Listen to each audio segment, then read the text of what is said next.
Okay, today's Cubs charities. Let's see. The name of this organization is pronounced LISC. So let's start right there. Today's Respect Community Nonprofit organization is LISC Chicago. LISC connects Chicago neighborhoods to the resources they need to become stronger and healthier. Cubs Charities partners with LISC on the Diamond Project, which expands opportunities for kids to play baseball and softball and improves the quality and safety of local playing fields in the Chicago area. Since 2014, Cubs Charities, together with LISC Chicago, has awarded nearly $900,000 in grants to 18 projects across the city to improve baseball fields and indoor training facilities. Pretty outstanding, man. L-I-S-C, but pronounced LISC. Hold on. How did you like summertime Wrigley Field? Just two different ballparks. It's incredible how we play in two different ballparks. I think of the Texas League immediately. When you play in Midland and El Paso, it's one way to play baseball. Then you go to San Antonio, Beaumont, Shreveport, Little Rock, Tulsa, an entirely different game. It's incredible how different the game is. We'll take it today. Obviously, both teams have power. We got more today, and that's it. Johnny Lackey was outstanding. He was outstanding. Gave up the home run early, and then after that, really settled in nicely. And then beyond that, our offense. I mean, Zobrist. I've seen this before. It's so nice to see this power resurgence because I've seen it. I've seen it. He's getting pitches. He's not missing them, and it really provides protection for Riz. The fact that he's hitting that well behind him, the other team has to think twice now, and that's good. When you look at 22-6, that's North Carolina basketball. That's Kentucky basketball type record. How does that happen in baseball? Just only 6 losses in almost 30. In a good year, that's the Lafayette Leopards also. When Tracy Tripucka and Toddy Tripucka were there. You know, we're just playing well. We're playing well. We're functioning in all areas of the game: pitching, defense, hitting, base running. We're just functioning on all levels. We're giving guys rest. Jason's out for a couple of days because of a wrist. Dexter gets kicked out of a game. He actually gets a rest. Gave Addison today off because the other guys have done so well too. Look at Tommy La Stella. Didn't even mention him yet. I mean, how about him? Everything he hits is on the screws. He's played really well at third base also. I really believe to be able to function at this level, you have to pitch and play defense really, really well. And I know we scored a lot of runs. I get it, but I've been involved. Just the Texas League reference, where you scored a lot of runs in Midland, but if the pitching didn't hold up, you couldn't win. So it's really a combination of efforts. You're always observing your team. Do the hitters have an extra jump in their step, a smile when they see the win for the first time going their way? Or? Yeah, I know the hitting coaches did. You know, they felt a lot smarter before the game began today.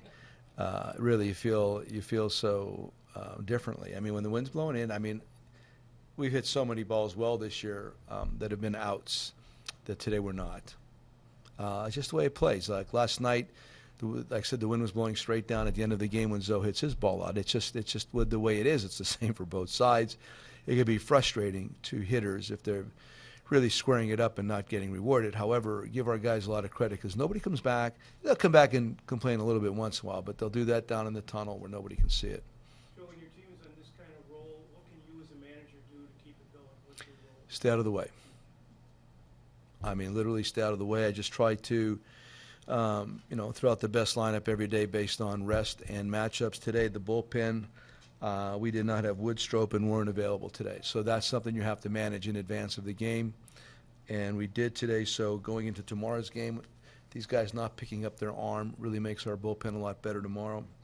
So I don't mean that. I'm not trying to be facetious. It's true. You really try to stay out of the way as much as you can, and you really empower your guys to go ahead and play. The coaching staff go ahead and coach, and really not try to interfere with things as much as you possibly can.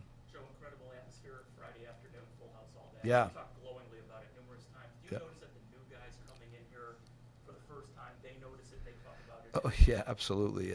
I mean, I was that guy last year. And even like Federowicz just sitting on the bench. We were talking, I told him last year we played Cleveland in the makeup on a Monday at 1 o'clock and had 40,000 people here. That just doesn't happen anywhere.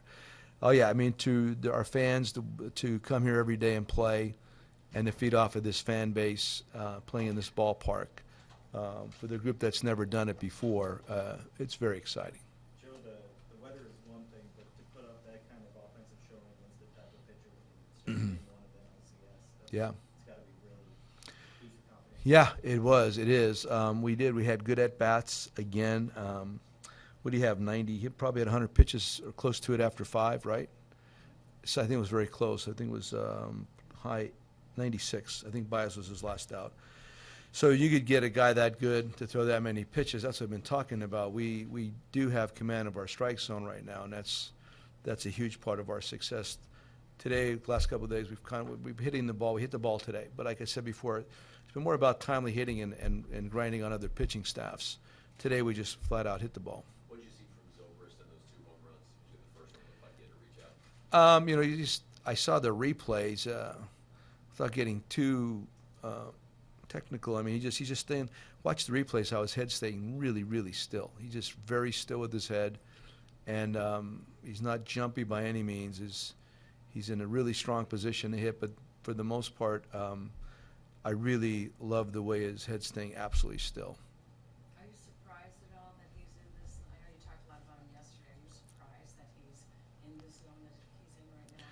No, I mean, I've seen it before. Like, I know he's in the mid-30s right now, almost in the mid-30s, but he takes such great care of himself. He always has. You look at him, and if you followed him around, you'd be embarrassed by the way you take care of yourself. I mean, he just exceeds all of us. He's a different human being. He does everything well and right, and he's a tremendous pro. And that's why when I've talked about earlier about giving him days off, that's important, I think, also if you want to see that kind of performance more consistently, we got to give him some time too now and then.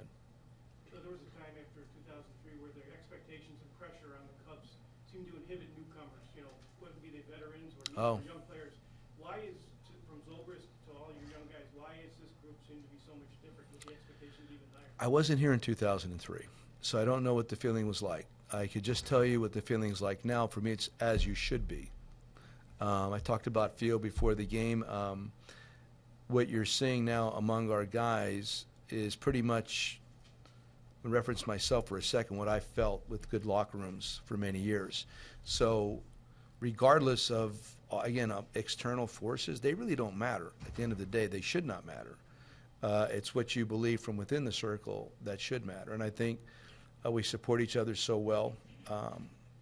Our guys, their prep work is outstanding, and they're good. Our guys are good. So we just got to keep that vibe moving. I don't want any false humility. I just want humility, and I want guys to be ready to play, and they are.